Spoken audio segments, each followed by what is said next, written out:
ನಮಸ್ಕಾರ ಸ್ನೇಹಿತರೆ, Vishwavani TV ಸ್ಪೆಷಲ್ನ big boss ಅಪ್ಡೇಟ್ಗೆ ಸ್ವಾಗತ. ನಾನು ಸುಜಯ್ ರಾಜ್. ಸ್ನೇಹಿತರೆ, ಈ ವಾರ ನಮ್ಮ ಮಾಜಿ ಕ್ಯಾಪ್ಟನ್ ಮಿಸ್ಟರ್ ವ್ಯವಸ್ಥಾಪಕ ಅಭಿ ಅವರ ಆಟ ಹೇಗಿತ್ತು? ದಯವಿಟ್ಟು ಕಮೆಂಟ್ ಬಾಕ್ಸಲ್ಲಿ ಕಮೆಂಟ್ ಮಾಡಿ ತಿಳಿಸಿ. ಈಗ ನೇರವಾಗಿ ಅಭಿಯವ್ರ ವಿಷಯಕ್ಕೆ ಬರ್ತೀನಿ.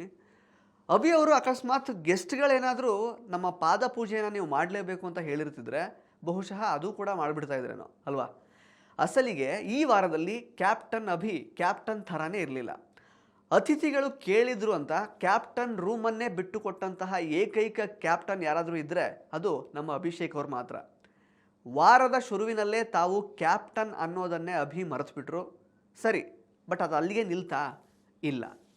ಬಿಗ್ ಬಾಸ್ ಒಬ್ಬೊಬ್ಬ ಕಂಟೆಸ್ಟೆಂಟಿಗೆ ಒಂದೊಂದು ರೋಲ್ ಪ್ಲೇ ಮಾಡೋದಕ್ಕೆ ಅವಕಾಶ ಕೊಟ್ಟಿದ್ದರು.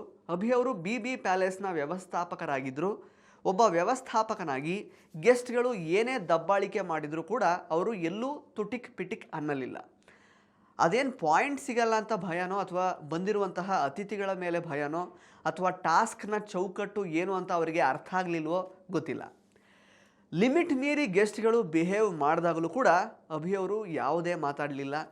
ವ್ಯವಸ್ಥಾಪಕನಾಗಿ ಎಲ್ಲೆಲ್ಲಿ ಸಿಬ್ಬಂದಿ ಪರವಾಗಿ ಸ್ಟ್ಯಾಂಡ್ ತೆಗೆದುಕೊಳ್ಳಬೇಕಿತ್ತೋ ಅಲ್ಲೆಲ್ಲೂ ತಗೊಳ್ಳಿಲ್ಲ. ಇನ್ನು ಗಿಲ್ಲಿ ಅವ್ರದ್ದು ಒಂದು ಸಾಕ್ಸು ಶೂ ಎಲ್ಲ ಅತಿಥಿಗಳು ಬಿಚ್ಚಿಸಿದ್ರು. ಅವರನ್ನು ಕೆಳಗಡೆ ಕೂರಿಸಿ ಮಾತಾಡಿಸಿದ್ರು. ಸುಮ್ಮನೆ ಮಂಜು ಅವರು ಟೇಬಲ್ ಮೇಲೆ ನೀರು ಚೆಲ್ಲಿ ಅದನ್ನು ವೆಯ್ಟರ್ ಆಗಿರೋ ಗಿಲ್ಲಿ ಒರೆಸ್ಬೇಕು ಅಂತ ಹೇಳಿದರು. ಗಿಲ್ಲಿ ಫಸ್ಟ್ ಎಲ್ರಿಗೂ ಊಟ ಬಡಿಸಿ ಆಮೇಲೆ ಊಟ ಮಾಡಬೇಕು ಅಂತ ಇಲ್ಲದೇ ಇರುವಂತಹ ರೂಲ್ಸನ್ನು ತಂದರು. ಇದು ಯಾವುದೇ ಸಂದರ್ಭದಲ್ಲೂ ಕೂಡ ಅಭಿ ಅವರು ಮಾತಾಡಲೇ ಇಲ್ಲ. ವೆಯ್ಟರ್ ಹತ್ರ ಟೇಬಲ್ ಕ್ಲೀನ್ ಮಾಡಿಸೋದಕ್ಕಾಗಲ್ಲ, ಅದನ್ನು ಹೌಸ್ ಕೀಪಿಂಗ್ ಅವ್ರು ಮಾಡ್ತಾರೆ ಅಂತ ಸಮರ್ಥನೆ ಕೊಡ್ಬೋದಿತ್ತು, ಅದನ್ನು ಕೊಡಲಿಲ್ಲ. ನಮ್ಮ ಸ್ಟಾಫ್ನ ನೀವು ಹೇಗೆ ಬೇಕಾದರೆ ಹಾಗೆ ಟ್ರೀಟ್ ಮಾಡೋ ಅಧಿಕಾರ ಇಲ್ಲ. ನಮಗೆ ಅಂದರೆ ಸರ್ವೀಸಲ್ಲಿ ಏನಾದರೂ ಸಮಸ್ಯೆ ಆಗ್ತಿದೆ ಅಂತ ನಿಮಗೆ ಅನಿಸಿದ್ರೆ ನಮ್ಗೆ ಹೇಳಿ, ಬೇಕಿದ್ರೆ ಅದನ್ನು ನಾವು ಸರಿ ಮಾಡ್ಕೊಳ್ತೀವಿ, ಬಟ್ ಈ ರೀತಿ ಇಲ್ ಟ್ರೀಟ್ ಮಾಡೋ ಹಾಗಿಲ್ಲ ಅಂತ ಬೇರೆ ಬೇರೆ ಸಂದರ್ಭಗಳಲ್ಲಿ ಹೇಳ್ಬೋದಾಗಿತ್ತು ಗೆಸ್ಟ್ಗಳಿಗೆ. ಅದನ್ನೂ ಮಾಡಲಿಲ್ಲ. ಅದು ಬಿಟ್ಟರೆ ಈ ರೋಸ್ಟ್ ಮಾಡುವಂತಹ ಟಾಸ್ಕ್ ಇತ್ತಲ್ಲ, ಅಲ್ಲಿ ಗಿಲ್ಲಿನ ಮಾತ್ರ ಗೆಸ್ಟ್ಗಳು ಟಾರ್ಗೆಟ್ ಮಾಡಿದಾಗ ಬೈತಾ ಇದ್ದಾಗ ಆ ಸ್ಕ್ರಿಪ್ಟ್ ಪ್ರಿಪೇರ್ ಮಾಡೋದ್ರಲ್ಲಿ ಗಿಲ್ಲಿಯವರ ಕಾಂಟ್ರಿಬ್ಯೂಷನ್ ಮಾತ್ರ ಇರಲಿಲ್ಲ, ಬೇರೆಯವ್ರದ್ದು ಕೂಡ ಇತ್ತು ಅಂತ ಎಲ್ಲೂ ಕೂಡ ಬಾಯೇ ಬಿಡಲಿಲ್ಲ.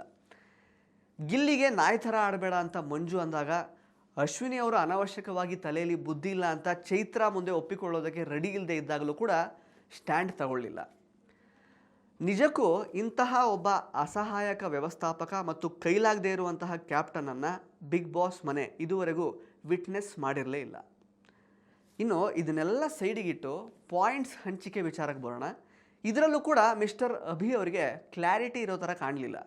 ಫಸ್ಟ್ ರೌಂಡಲ್ಲಿ ಹಾಸ್ಪಿಟಾಲಿಟಿ ಡಿಪಾರ್ಟ್ಮೆಂಟಲ್ಲಿ ಇದ್ದಂತಹ ಸ್ಪಂದನ ರಾಶಿಗೆ ಪಾಯಿಂಟ್ಸ್ ಹೋಗುತ್ತೆ, ಬಟ್ ಕಾವ್ಯಾಗೆ ಪಾಯಿಂಟ್ಸೇ ಹೋಗಲ್ಲ.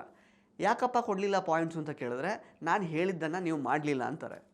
ನೀವು ಹೇಳದೇ ಇರೋದು ಎಷ್ಟೋ ನಾನು ಮಾಡಿದ್ದೀನಿ, ಅದನ್ನು ನೀವು ನೋಡಲಿಲ್ಲ ಅಂದರೆ ಅದಕ್ಕೆ ಸರಿಯಾದ ಉತ್ತರನೇ ಬರಲ್ಲ. ಮನೇಲಿರುವಂತಹ ಗಂಡಸರಿಗೆಲ್ಲ ಜಾಸ್ತಿ ಪಾಯಿಂಟ್ಸ್ ಕೊಟ್ಟರು, ಪರವಾಗಿಲ್ಲ ಕೊಡಲಿ, ಅವರೆಲ್ಲ ಸಿಕ್ಕಾಪಟ್ಟೆ ಕೆಲಸ ಮಾಡಿದ್ದಾರೆ ಆ್ಯಕ್ಚುಲಿ. ಆದರೆ ಧನುಷಿಗೆ ಮಾತ್ರ ಯಾಕೆ ಜಾಸ್ತಿ? ಅಡಿಗೆ ಜೊತೆಯಲ್ಲಿ ಎಲ್ಲದರಲ್ಲೂ ಸಂಪೂರ್ಣವಾಗಿ ತೊಡಗಿಸಿಕೊಂಡಿದ್ದಂತಹ ರಘು ಮತ್ತು ಸೂರಜ್ ಅವರಿಗೆ ಕಂಪ್ಯಾರಿಟಿವ್ಲಿ ಕಡಿಮೆ ಪಾಯಿಂಟ್ಸ್ ಯಾಕೆ? ಅದು ಅರ್ಥ ಆಗಿಲ್ಲ. ಇನ್ಫ್ಯಾಕ್ಟ್ ರಘು ಅವರು ಡ್ಯಾನ್ಸ್ ಮಾಡಿದರು, ಅಡುಗೆ ಮಾಡಿದ್ರು, ಗೆಸ್ಟ್ಗಳು ಎಗರಾಡಿದಾಗ ಸುಮ್ಮನೆ ಇದ್ದರು. ತಂದೆ ಮಗಳ ಸ್ಕಿಟ್ಟಲ್ಲಿ ಸಿಕ್ಕಾಪಟ್ಟೆ ಚೆನ್ನಾಗಿ ಪರ್ಫಾರ್ಮ್ ಕೂಡ ಮಾಡಿದರು. ಆದರೂ ಕೂಡ ಧನುಷ್ಗಿಂತ ಕಡಿಮೆ ಪಾಯಿಂಟ್ ಸಿಕ್ತು. ಇದು ಯಾಕೆ ಅಂತ ಇನ್ನೂ ಗೊತ್ತಿಲ್ಲ.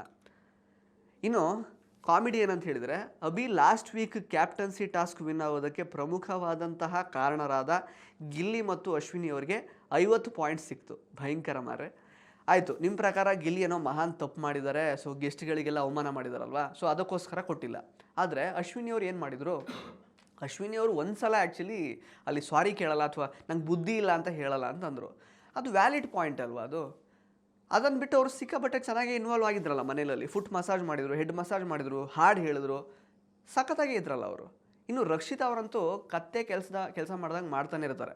ಅವರನ್ನು ನೀವು ಕನ್ಸಿಡರ್ ಕೂಡ ಮಾಡಲಿಲ್ಲ. ಅಂದರೆ ಎಷ್ಟು ಬೇಕೋ ಅಷ್ಟು ಒಂದು ಔಪಚಾರಿಕವಾಗಿ ಪಾಯಿಂಟ್ಸ್ ಕೊಟ್ಟರೆ ಅಷ್ಟೇ.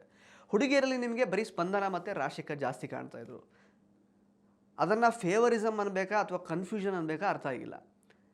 ಇನ್ನು ಧನುಷ್ ಅವ್ರ ವಿಚಾರದಲ್ಲಿ ಫೇವರಿಸಮ್ ಮಾಡಿದ್ರಾ ಅಂತ ಕೇಳಿದ್ರೆ ಅದರಲ್ಲೂ ಕರೆಕ್ಟಾಗಿ ಕ್ಲಾರಿಟಿ ಇಲ್ಲ. ಯಾಕೆ ಅಂತ ಹೇಳಿದ್ರೆ, ಧನುಷ್ ಅವರು ಒಂದು ಸಂದರ್ಭದಲ್ಲಿ ಮನೆ ಲೆಟರ್ನ ಅಭಿ ಅವ್ರಿಗೆ ಬಿಟ್ಕೊಟ್ಟಿರ್ತಾರಲ್ಲ, ಅದನ್ನು ಅಭಿ ಅವರೇ ಇನ್ನೊಂದು ಟೈಮಲ್ಲಿ ಏನಿಲ್ಲ ಇದು ಧನುಷ್ದು ಸ್ಟ್ರಾಟಜಿ ಅಂತ ಮಾತಾಡ್ಕೊಂಡಿರ್ತೀರ.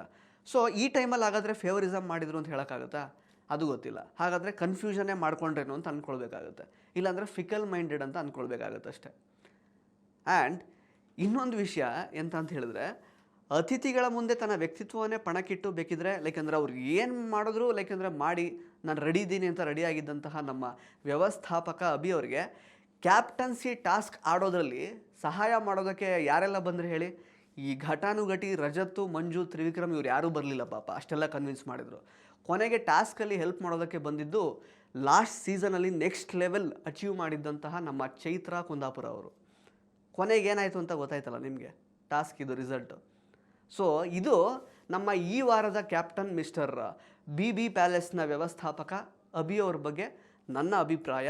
ದಯವಿಟ್ಟು ನೀವೇನೇನು ಅಬ್ಸರ್ವೇಷನ್ ಮಾಡಿದ್ರೆ ಅದನ್ನು ಕೂಡ ಕಮೆಂಟ್ ಬಾಕ್ಸಲ್ಲಿ ಕಮೆಂಟ್ ಮಾಡಿ ತಿಳಿಸಿ.